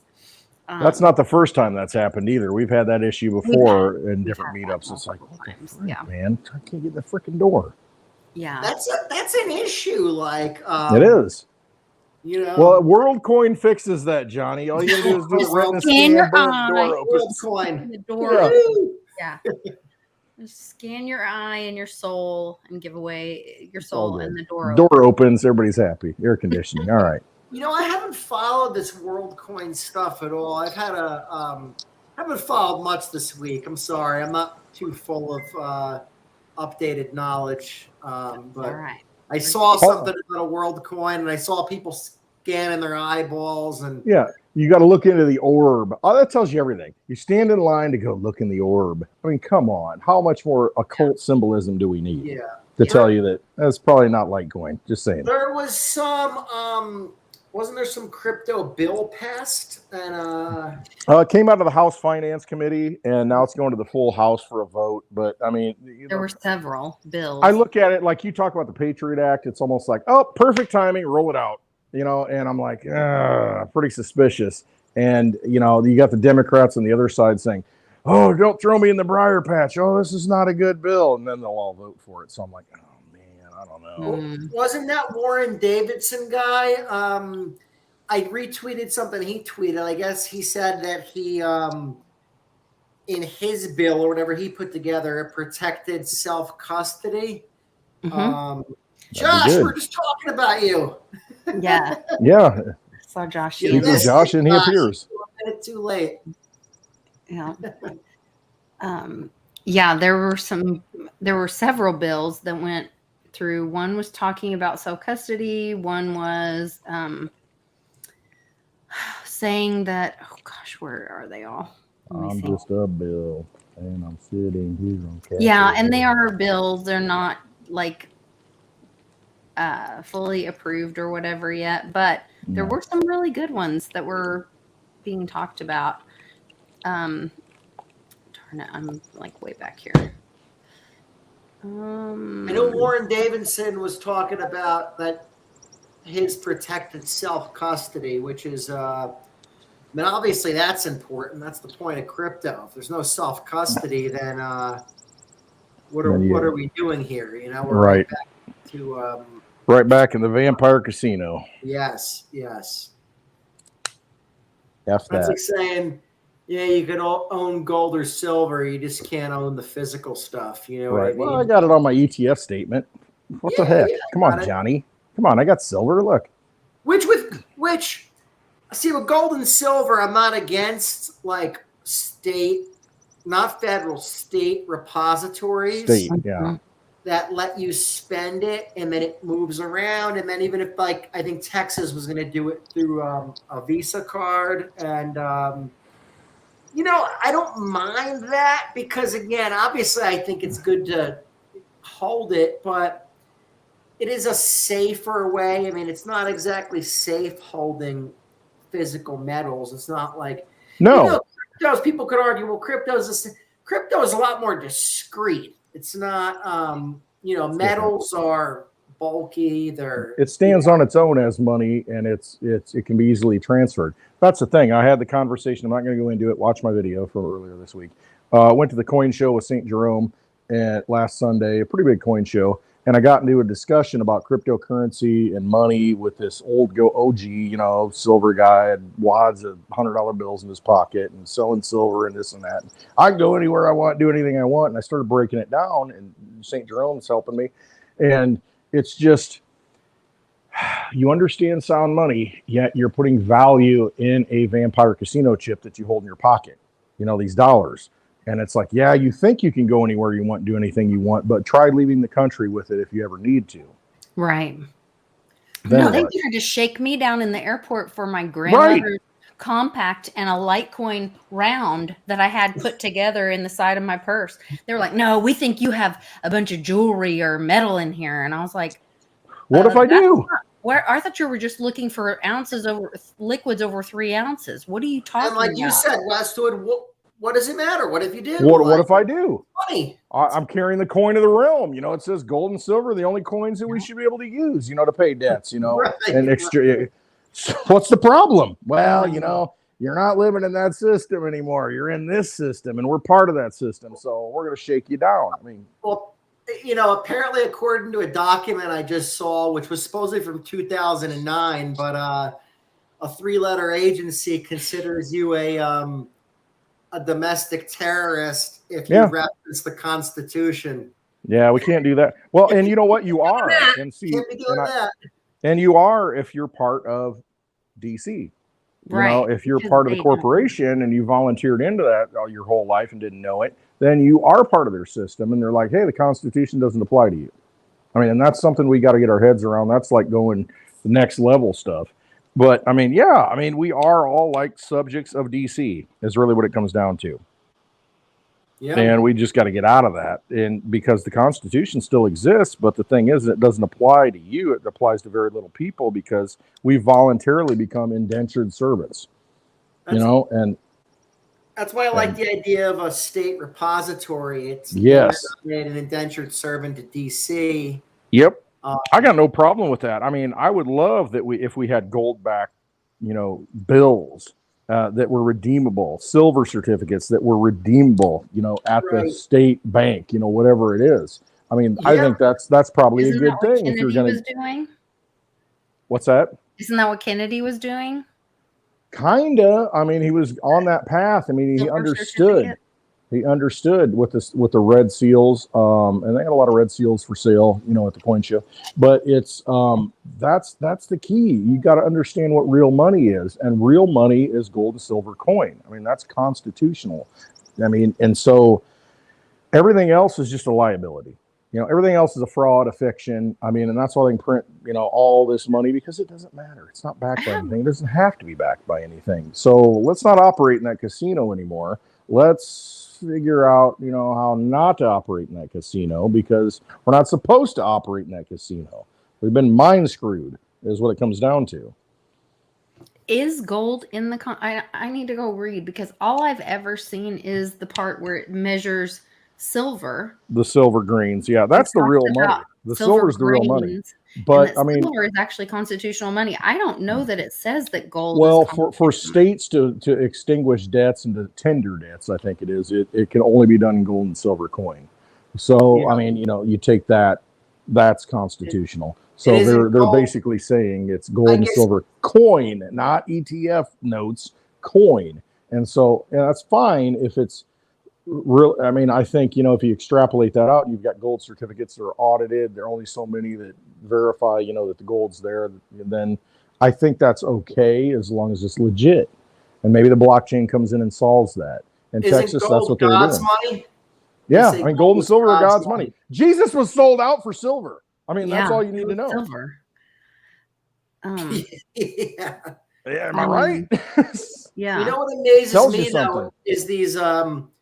You talked about it before about you were at a coin show and wads of $100 bills, and if you go into a lot of these coin shops, these guys still worship fiat.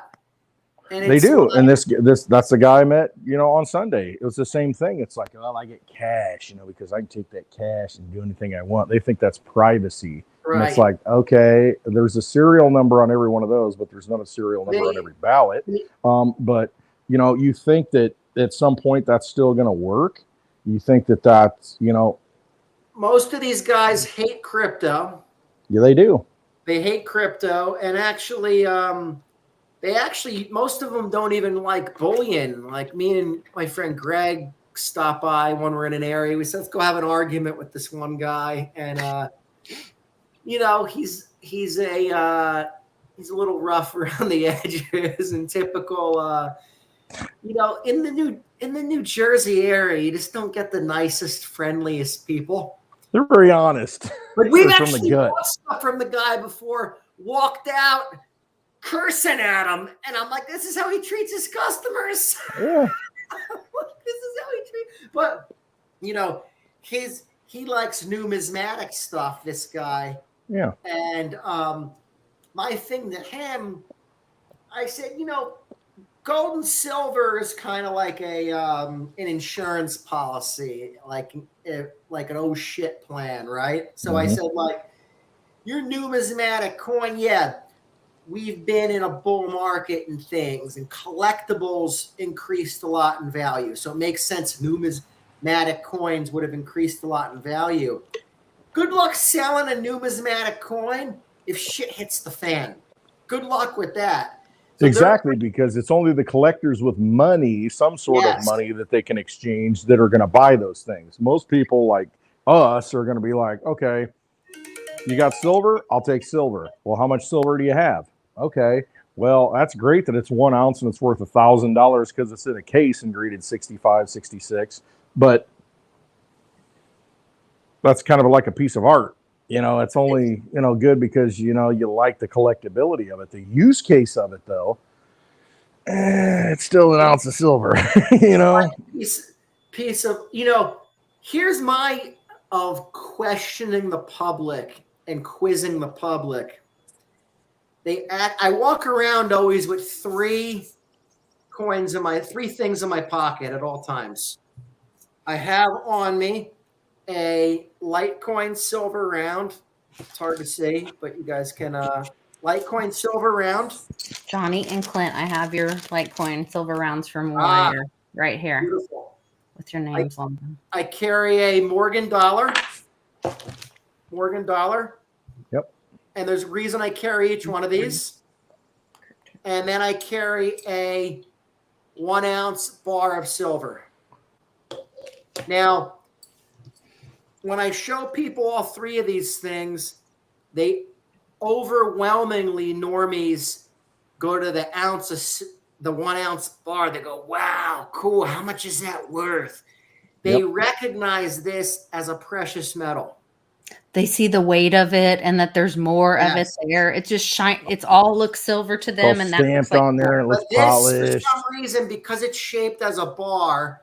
Now I carry the Litecoin round just because I love Litecoin, digital silver, and I carry the Morgan dollar because, believe it or not, Morgan dollars are the last time that constitutional money was minted. Now people will say no. Quarters and dimes from 1964 were constitutional money.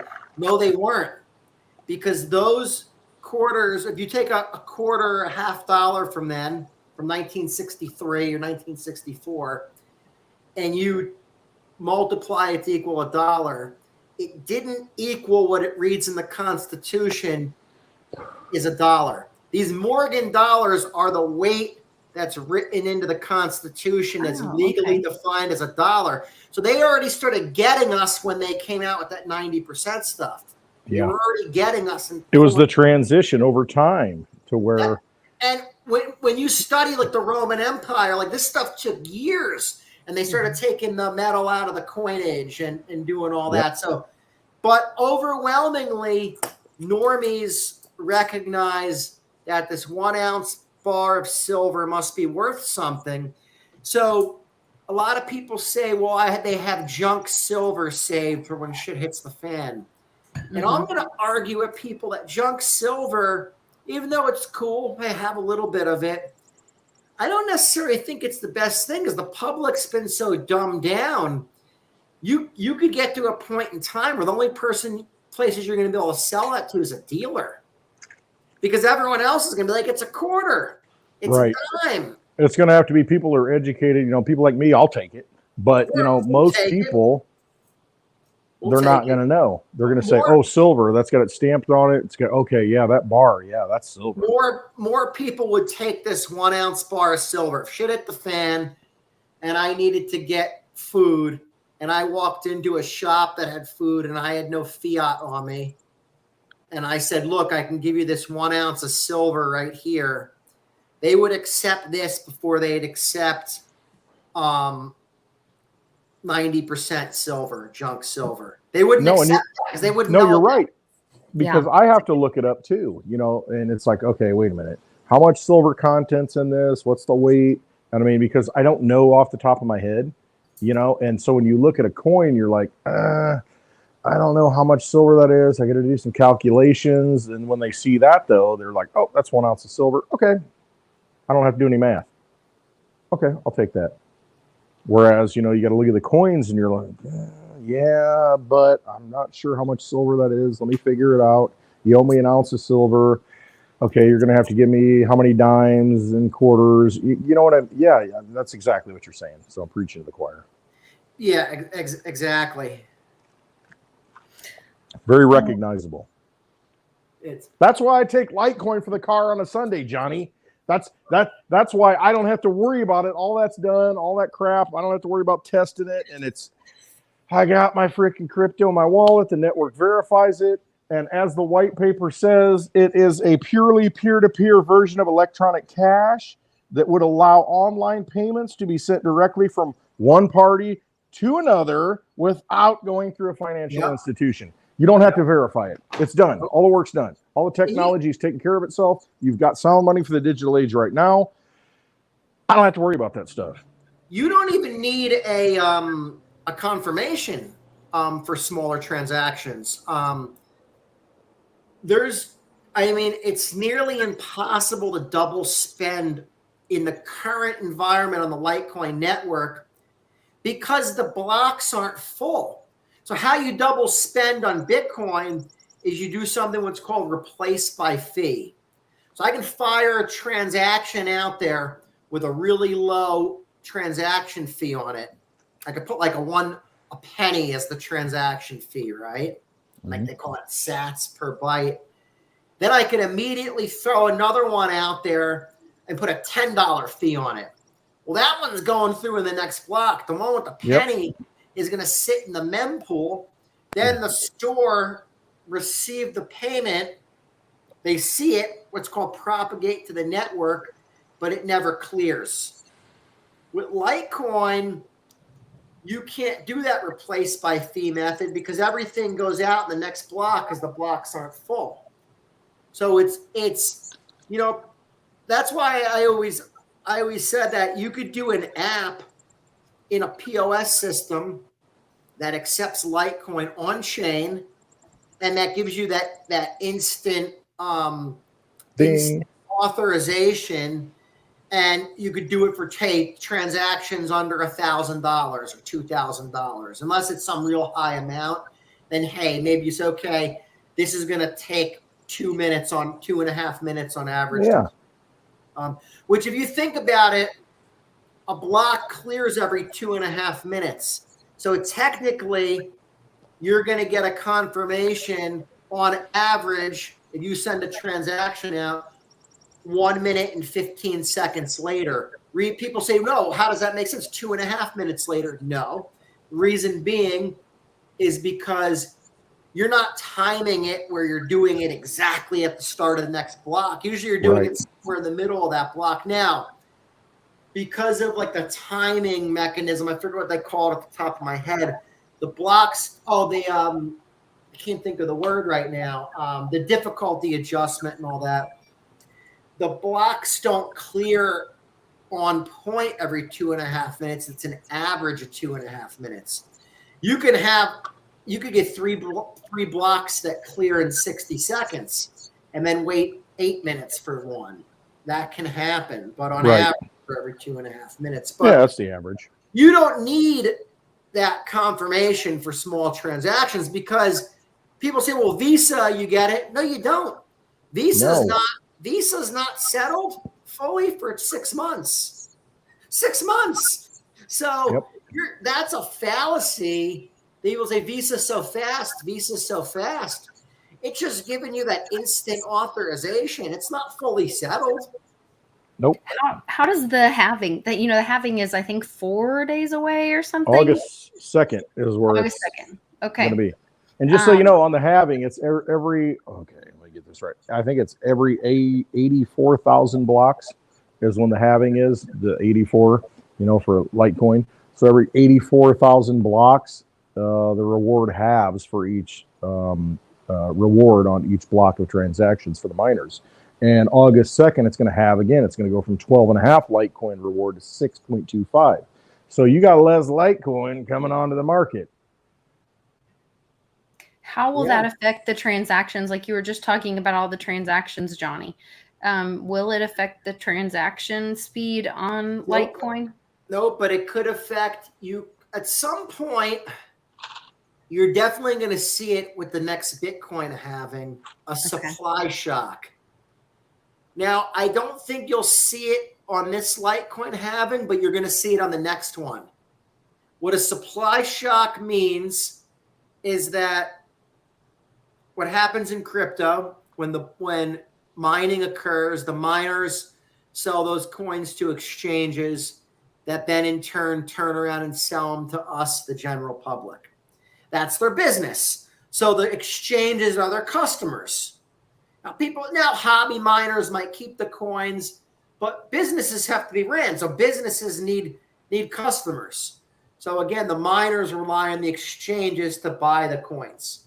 So what's going to happen after the next Bitcoin halving is right now you're going to go from 6.25 Bitcoin to 3.125 Bitcoin. And what happens is right now, business as usual, every day there's X amount of Bitcoin sold to these exchanges that then in turn turn around and sell it to us. Now, I know a lot of us don't like it, but there's going to be a lot of Bitcoin coming out of the supply with this ETF. Okay, so we have that effect at play.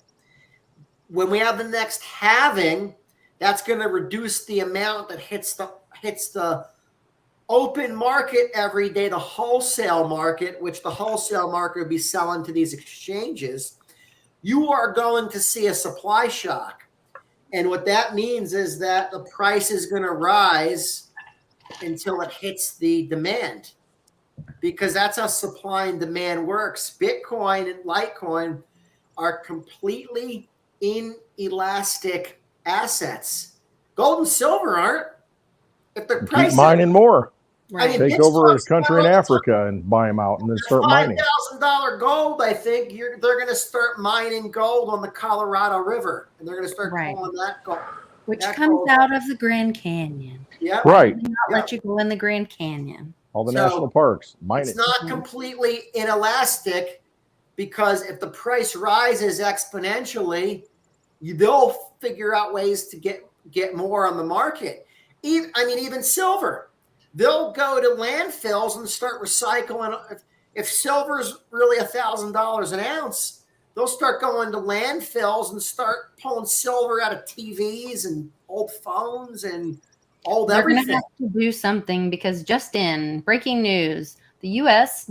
has agreed to provide Taiwan with a military package worth $345 million. So Ukraine war shutting down. Putin's let's move to Taiwan. The Chinese are the threat now, not the Russians. So now we're going to Taiwan to spend your money, people. We're going to destroy it and then all. When that fails, they'll tell us they're sending us back to the moon, and however much that'll cost. Oh, so ridiculous. Aliens everywhere. Aliens. Look over there.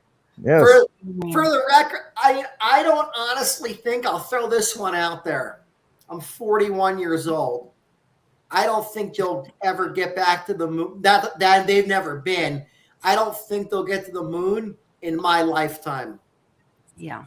In my lifetime. Which is insane, because you think of all the technology we have now. Why aren't we there? Because it's kind of hard to scam it. Well, we got a mouse on a rocket in space. This moon thing's really sensitive, and I realized when you want to get people not to talk to you that are of the other thinking, libs. We're talking about I just that. bring up the moon landing, and it pisses them off. They defend it. I said, what are you getting so defensive about? What are you, a government? What are you, a spokesperson for NASA? They get really defensive about it, hot and bothered. I just say to them, look. Why would somebody get mad at you about having a different view about that? Because they think you're being a conspiracy theorist, and that how dare you question that. And I say, well, debate me on it then. And I said, debate me on it then, because you have no proof that we've been there, and there's tons of proof we haven't. And the fact that we've never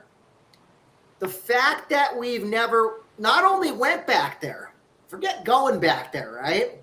Mm-hmm. We would have at least, because I could buy the argument the moon's 238,000 miles away. If we maybe went 100,000 miles on with a manned mission since then, or halfway back there and we're checking shit out, right? We've never been more than a couple hundred miles above Earth's surface. That's like saying we took a boat to Europe from North America, mm-hmm. and now 50 years later, we only stay 10 miles around shore, right, because we can't figure out how we got there with worse technology. It's like, come on, give me you didn't go 100 miles or 500 miles out there? Like, come on. Well, and this is the real issue. It would unravel the entire construct of their own reality. And so you're violating their reality, and so they get defensive. Yep. You're violating their little safe space, and they get defensive, and then they lash out at you. Because for someone else to have a different belief system, if you believe what you believe, it doesn't the fact that someone else believes something else should not affect. I mean, you can listen with an open mind, but it shouldn't make you angry. It should not. It's like, okay. Interesting that you think that. I think this. I posted a tweet yesterday. I took a picture at the grocery store and how those shelves were empty. Yeah. And I said, come on, sheep. How are you going to explain this one? Give me your best excuse. Mm-hmm. A lot of people got defensive. They were like, you're living in somebody goes, you're living in a constant state of fear. That's the reality. I took the picture at the freaking store. This is what I'm seeing. The grocery store I go to, like, nothing fear about it. They said, give me your best excuse. And what happened? Why am I not getting food? Why is the meat section empty? People were like, oh, you must have been there right before they closed. No, I was there at 4:00 in the afternoon. It wasn't there right before. Yeah, but that's not what's supposed to happen, though. I mean, everything's supposed to work, just-in-time delivery system. Okay, so what's wrong then? I mean, that's the thing. What's wrong? I'm just pointing out an observation to where there's no meat in the aisle. Nothing. Oh, like a few over here. What's wrong? What happened? I mean, we got that much demand. Everybody, has got so much money. They're buying steaks and beef. I don't think that's the case. So where's it at? Why is it not getting here? Yeah, it's had some very, very defensive people. And it was just funny because I was like, it's, again, I took this picture at the store I go to, and you can see how those shelves are empty. And a guy came over, he goes, what's going on? And he asked me, I said, whoa, how much time do you got? I said, you got the wrong guy to ask. And I said, well, think back to 5 years ago. Did you see any empty shelf space in a grocery store? There was people called merchandisers that studied how to fill every square inch of space in a grocery store. And now it's just commonplace to see stuff completely empty. Mm-hmm. And this was the worst I'd seen it as far as shelves being. This was completely. All right, Johnny, you're full of crap. I went to Walmart today, and they were overflowing with Bud Light. So I don't know what you're talking about. I have no idea what you're talking about. Surplus. Plenty of Bud Light. A bunch of the stores also changed their footprint during the Great Infection. Walmart did. I walked in and I'm like, wait a minute, there's a lot of empty space here. You got this big warehouse, and I'm like, man, there's I can walk through the aisle now. I mean, it's just like there's so much space in there. No shelves up top. Yeah. Target turned theirs into like a department store feel or experience so that they weren't efficient in stocking lots of items. It was a way to move things around to make you feel like it wasn't empty. So much of this is just such a, Now I live, Lisa, in a populated area.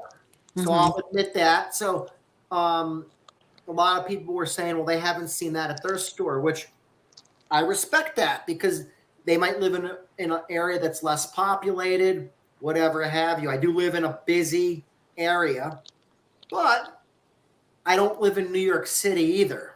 It's not like I live in that kind of area, but it is a busier area. So it should cause some alarm in some people. Now, there were some good comments. Somebody just told me that India just banned the export of rice. India produces 40% of the world's supply of rice. Kind of a big deal. Kind of a big deal. I eat being gluten-free. I eat a ton of rice. So we do too. Johnny's eating a lot of rice. I better stock up. Right on. I need to get my big bag, 40-pound bag, 50-pound bag, whatever it is. Put it in a garbage can, and put the lid on it. Yeah. I went to Walmart today, and I always hit the clearance aisle. I want to see what's not selling and what's really cheap. That's how I got all those flags, Lisa. That you've seen before. But they had these. I mean, they just had plenty of these for $0.25. Oh wait, let me make you bigger. Hold on. What does it say? This is what they had.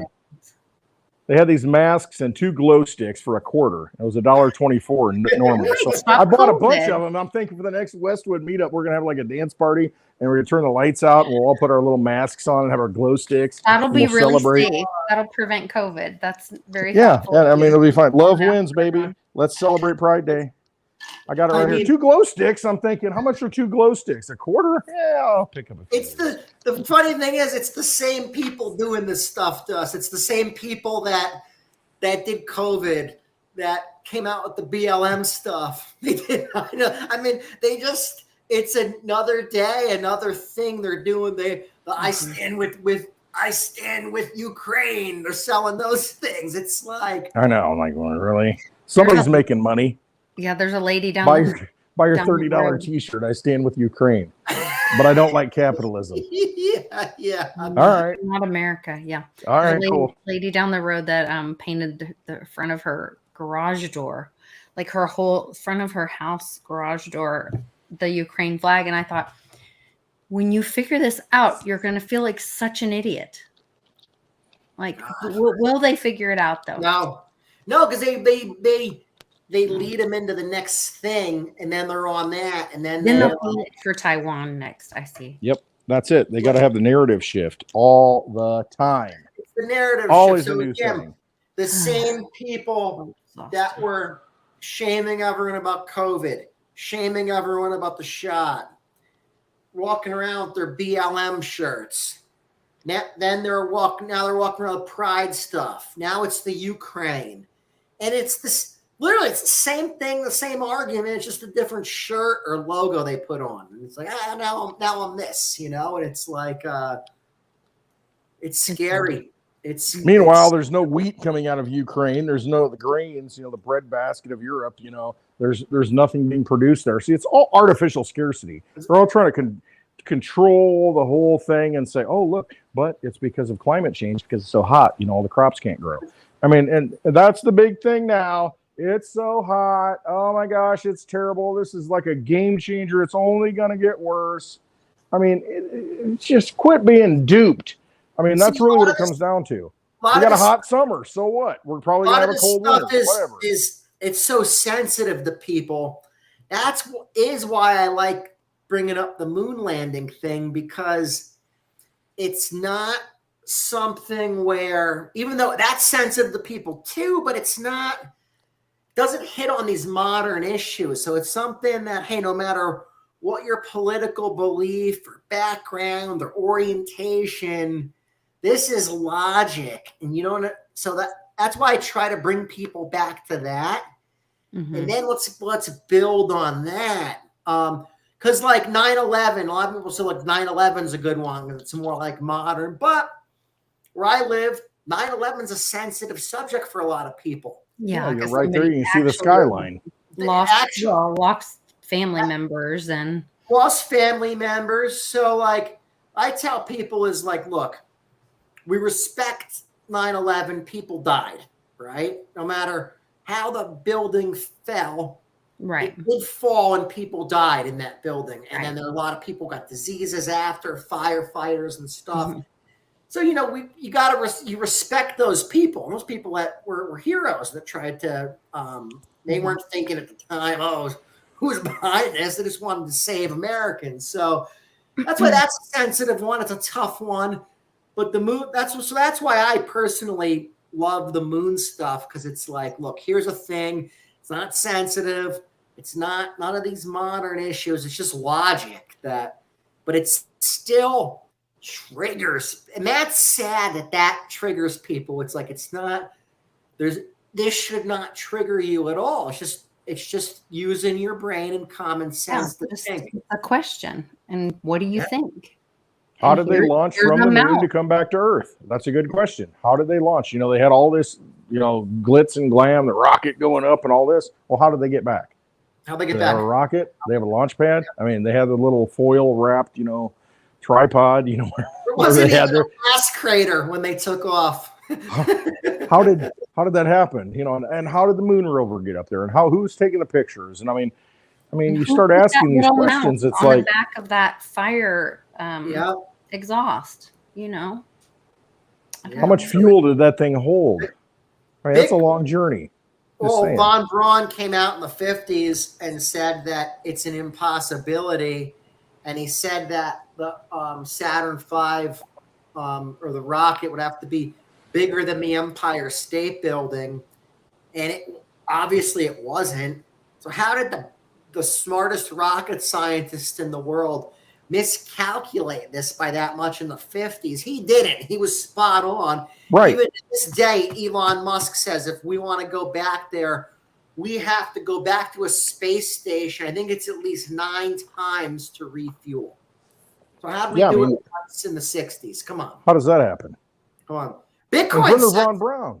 I mean, he was the guy that we took from Germany after World War II because, we didn't have anybody of his expertise. And, we had to steal him from Germany. And this is the guy saying, probably not going to make it to the moon. Just saying. They're not going to make it.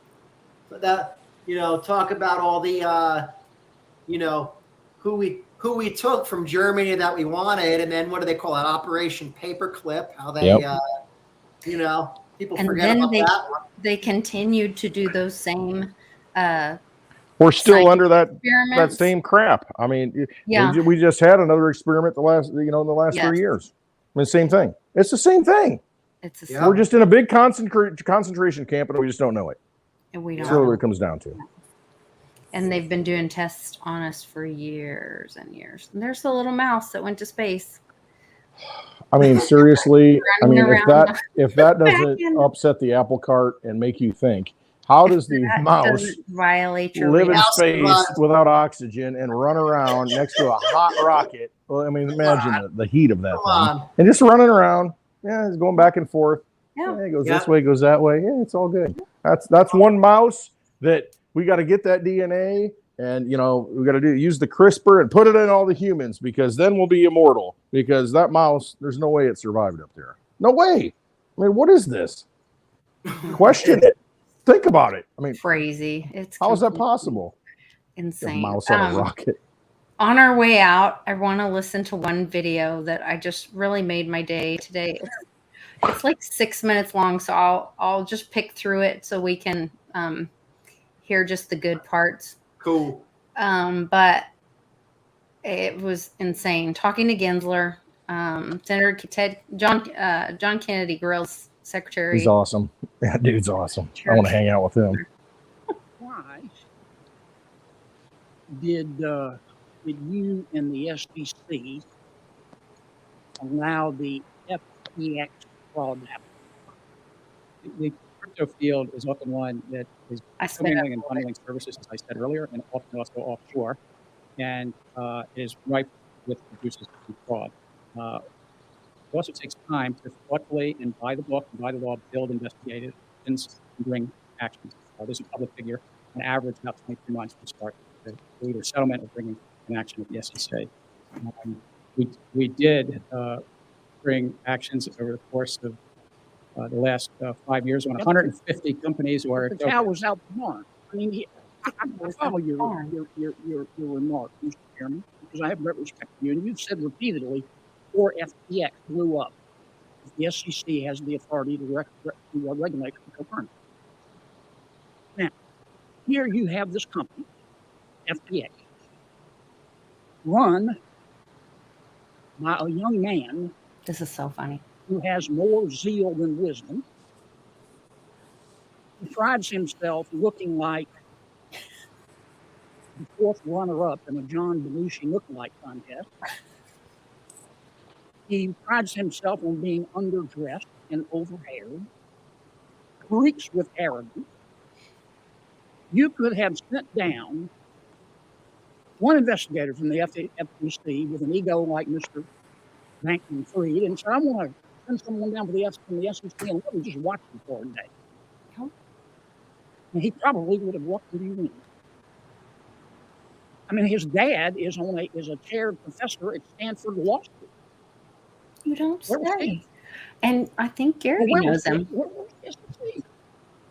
I mean, this was an accident waiting to happen. And I don't understand what it is.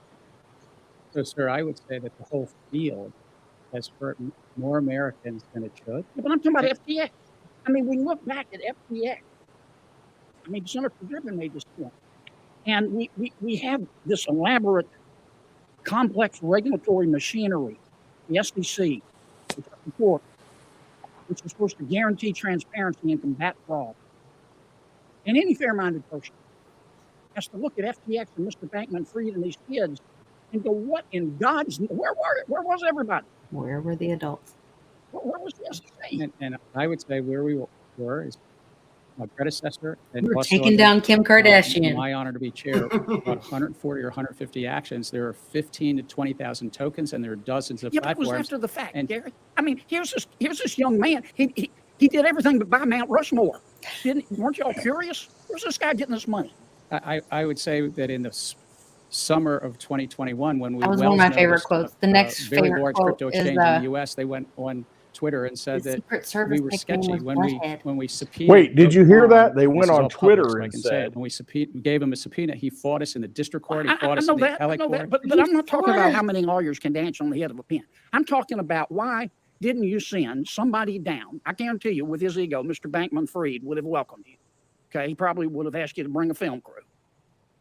You just send an investigator down, spend a half a day with these young people, come back, and go get an injunction. Shut them down until they can answer some very basic, fundamental questions. Like, for example, were they commingling funds? Why didn't we do that? Why didn't you do that? That's what we pay you folks to do. Again, I get all the Wells letter and all that. We've got tens of thousands of people that lost a lot of money, and they look at this young man and they go, how did the regulatory authorities allow this guy to function? Waters and I mean, his Secret Service name is Butthead. That's how bad he is. Where was the SEC? That's it. His Secret Service nickname was Butthead. Where was the SEC? You're smarter than that, Gary. Come on, you're in on it. That's when you know they're in on it. When it's absolutely. And you know what he says? Like you said, Lisa, you see what people say and they don't say. He says, Gary Gensler, every time he says, I would say, it's like he's not saying, his real opinion. I would say this. I would say that. And then meanwhile, the Secret Service can't even offer RFK. It got vetoed and shut down by Joe Biden. Right. You can't even get Secret Service protection for the guy where his uncle and his dad got shot to death running for one's president, one's running for president. And he can't even get Secret Service protection. Hey guys, because Biden said no. I got a roll. I forgot. All right, we're gonna wrap it up. I gotta go do something. All right. But, all right. Take care, Johnny. Good to see Love you. Thanks for dropping by. On you guys. Yes, maybe we'll I'll do see you Spaces guys tonight. later. Yeah, I'll do Spaces. Give me probably a couple hours and I'll jump on. I'll see you guys. Right, I'll see you guys on there. Thanks for having me on. Thanks for letting me crash your happy hour. Yes, great to see you. Later, guys. Bye. So we'll have Spaces later tonight on Westwood's channel. Follow him on Twitter _ all caps Clint Westwood _ and I'll jump on there for sure. I just don't stay up as late as those crazy boys, so I pop in and out.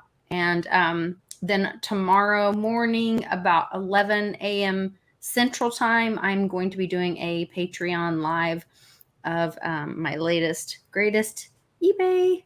Well, they won't be live on eBay yet. So I offer them to my patrons first for first dibs. I've got some milk glass, a Japanese vase, some Italian pottery, some signed studio pottery, and a crystal candy dish, and a copper piece of art, and a brass piece. So I'll have all those tomorrow. If you want first dibs, join my Patreon. You get free shipping of one item per month if you order something on my eBay store, and you get first dibs and then all my other stuff on there. All right, you're into the brass, Lisa. You got to find me a brass monkey. I will look for a brass monkey. Look for a brass monkey. Brass is that funky monkey. It is like the trend for decorating right now. Lots and lots of brass is wanted, desired, but it's expensive and heavy and all that. Or some brass tacks. I need some brass tacks. They're going to talk brass tacks on Happy Hour next time. We're going to that would be fun. I wonder if I could find brass jacks. Like, the big jacks. Yeah. Jacks when you're a kid. Yeah. That'd be close. That'd be cool. Right. Yeah. Last words, Westwood. Final words. Take us home, Westwood. All right. You've heard all the fraud. You've heard all the shenanigans that the Vampire Casino plays on us. That's what it is. It's all a big casino. They're trying to roll that in, the old casino to the new casino. They want to suck you into it. They're accumulating the sound money for the digital age. They're doing it. I mean, that's happening. That can be proven. So what are you going to do about it, brother? It comes down to you better hold your assets in your own possession. If you got them sitting on exchanges, you know, if you're into crypto, if you've got your silver, your gold sitting on exchanges in an ETF, get it off. Take possession of it. Get rid of it. And if they won't give it to you, you know what? Take that dirty fiat that they're going to give you in return and then go buy something of value. And then put your assets into that, because it will come to a point where you're not going to be able to get them. Just like FTX, like we're talking about. Hey, I bought Bitcoin. I bought Litecoin on there. And guess what? They didn't have any of it. Showed it on the ledger. My retirement says I have this much money. It's all a fraud. It's all a vampire casino. Get out of those poker chips that they control. Get your energy into sound things and have them in your possession. That is the most important thing. Learn how to do that. And if you don't know how to do that, schedule a class with Lisa and me. That's right. You know, on Saturdays, you know, whatever. .net and schedule a class, and you can have like 2 hours with us on a Saturday. Yeah. And ultimately, it comes down to, just like my experience today with the tooth, trust yourself. I mean, because I could be standing here talking with a tooth that shouldn't have been pulled, and I got one that should have been pulled, still in my mouth. Man, you got to question authority. You got to question all these people, because human beings are flawed. They make mistakes. Trust yourself. And you know what? You only got yourself to blame. I'd rather blame myself than somebody else for doing something that they screwed up on. You know, that's what it comes down to. Trust yourself. Get your assets in your possession. Exit the vampire casino. And like Paulie join says, us on Spaces. Your own bank. Join us on Spaces tonight. Bank yourself. You got the ability to do that now. Yeah, we're having a pool party tomorrow, and my husband was like, BYOB. And I was like, why are you telling them to be their own bank? Like, that's how much Bring your own Bud Light, because I'm not buying any. we're thinking about it. Yeah. All right. Love to you all. Thank you for watching. Thanks for being such a great community in the live chat. You guys are the best. Love you all, man. Can't wait I for really the next do. meetup. See you in Vegas and at Westwoods. And see you on Spaces tonight, and hopefully on my Patreon tomorrow morning. Take care, guys. Love one another. It's rough out there.